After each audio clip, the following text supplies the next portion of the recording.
Welcome to the deep dive. Today, we're zeroing in on something pretty exciting, actually. The brand new Tudor Black Bay 58 Burgundy. Ah, yes, the It Burgundy. feels like more than just a small update, you know? Yeah. It seems like a really sharp, considered evolution of a watch that was already, well, pretty great. Absolutely. And you've gathered some really good material here, stuff that gets right into it, not just specs, but the thinking behind the design. Right. So for everyone listening in, our goal today is pretty straightforward. Let's unpack what makes this specific Burgundy edition tick, Hmm. what's actually noteworthy, give you the inside track. Okay, let's jump right in then. One thing that really struck me reading through this is how precise Tudor seems to be, almost surgical. hmm The sources keep mentioning these minimal touches to make the watch even better. It's not a total redesign, is it? No, not at all. And honestly, that feels very Tudor, especially with the Black Bay 58 line. If you look back, you had the other Burgundy bezel version in 2023, then the monochrome just this year. It seems like they're all about this continuous kind of subtle improvement, not big flashy changes. Yeah, refining it step by step. It does make you wonder what drives those specific tweaks, though. Exactly. And those tweaks, they might look small on paper, Yeah. but the consensus seems to be they make a real difference on the wrist. That 39 millimeter case, for instance. Oh, yeah, the wearability. Yeah. Everyone seems to love the 39 millimeter size and those short curved lugs. Makes it super comfortable, apparently. That size really is a sweet spot, isn't it? But what's interesting is the case profile. It's actually a tiny bit slimmer. Is it? How much? Went from 11.9 millimeter on the older M7903 model down to 11.7 millimeter. Now, okay, more than 0.2 millimeter sounds like nothing, Barely anything. but sometimes those tiny changes really affect how it sits, how it feels overall. It suggests they're really sweating the small stuff, design-wise. It's often those hidden details, isn't it? And the sources also mention the familiar look is still there. The polished and satin finishes, those chamfered lugs we know. Yeah, they're definitely not messing with the core formula that works so well. Why would they? True. But the devil's in the details, and that's certainly true with the bezel. The Burgundy aluminum insert is obviously key, visually, but it's the knurling. Ah, the grip. Yes, I saw that. It's sharper, more defined now, like the one on the bigger Black Bay 41. Exactly like that one.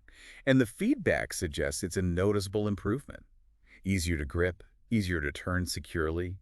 You can almost imagine the difference. Yeah, you can. It's a practical, tactile thing. Makes you think maybe they got feedback on the old one. Shows they listen, perhaps. Could be. It points towards really thinking about the user experience. Yeah. And that attention carries over to the crown, too. Right, the crown's redesigned. It's interesting. They got rid of the visible tube bit, that little bulge. Uh-huh. So now it sits closer to the case, looks cleaner.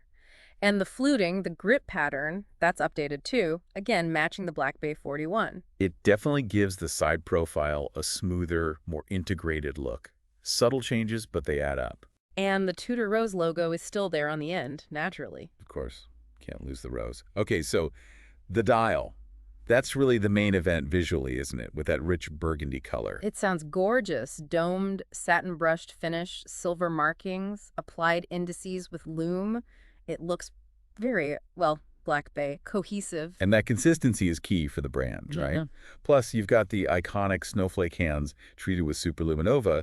That's non-negotiable Black Bay DNA. Absolutely. But hang on, there's a change to one of the hands. The second hand. Ah, good spot. Yes, It's a lollipop style now.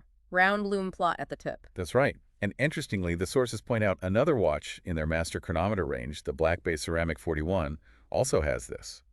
Okay. So maybe that's becoming like a visual signature for their top-tier METAS certified movements. A subtle tell. That's a really sharp thought. It could well be a way to visually link those higher spec models. A small detail, but it adds something distinct. Mm-hmm. And speaking of telling details, the text on the dial. Oh, yeah. Down at 6 o'clock. 200-meter, 660-foot master chronometer. Notice anything different there compared to older models? Fewer lines. It's just 2 lines of text now, right?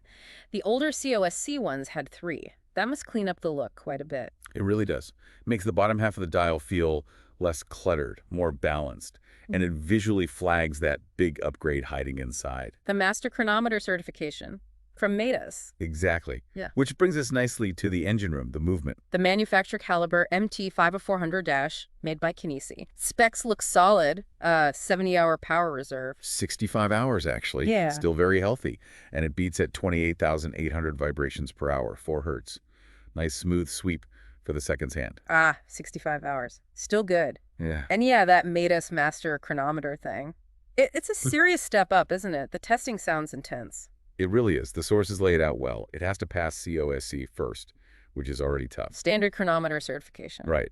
But then METAS adds a whole load more tests after the movement is cased up in the watch. Like testing in different positions, Mm. 6 positions, Yeah. and temperatures, Yeah. and even at different power reserve levels. Exactly. 6 positions, 2 temperatures, 2 power reserve points, 20/3 in full. It's incredibly thorough scrutiny of the finished watch's performance. Wow. And maybe the biggest headline feature, guaranteed resistance to magnetic field up to 15,000 gas. Which is huge in today's world with phones, laptops, everything. Absolutely. It's a genuine real-world benefit. Yeah. Keeps the watch running accurately, even when exposed to strong magnetic fields. Something you might not think about daily, but it's a major technical plus. And that comes down to things like the silicon balance spring, right? Which they had in the standard MT5400 too, but it's key here. Correct. The silicon balance spring is non-magnetic. Yeah. The movement also has the stop seconds, or hacking, for setting the time precisely. Yep. A variable inertia balance for stability, and that sturdy transversal balance bridge for better shock resistance. They've really packed a lot of tech in there. Clearly, that METAS certification isn't just marketing fluff.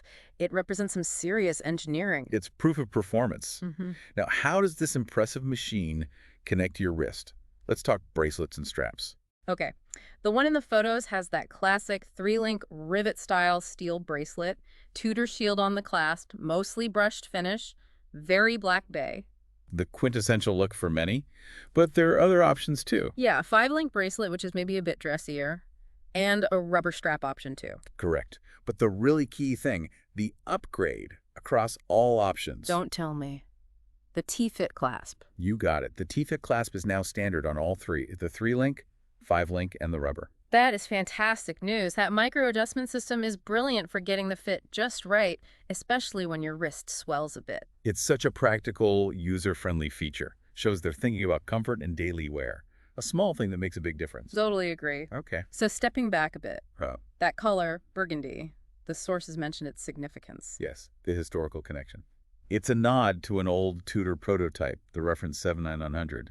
A nice link to their past. It bridges the heritage with the modern tech. Why do you think they keep coming back to burgundy, though? It seems quite specific to Tudor. Well, it seems to really resonate, doesn't it? Mm-hmm. Both with the brand's history and with collectors who appreciate that connection. It's become one of their colors. Like a signature hue. Exactly.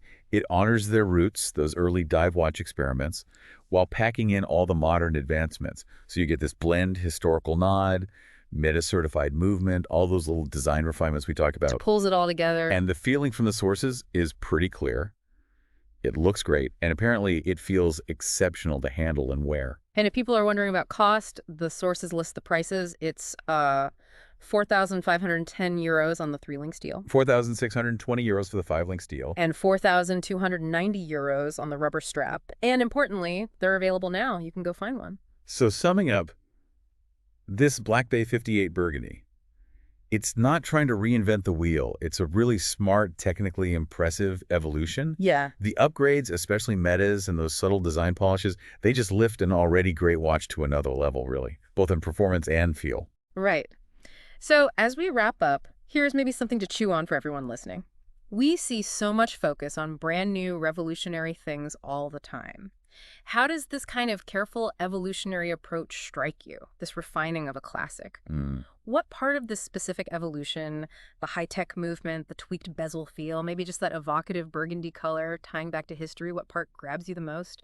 And what might that say about what you value in a watch? Sometimes it's those quieter upgrades that speak the loudest, you know? A great point to ponder. Thanks for taking this deep dive with us today.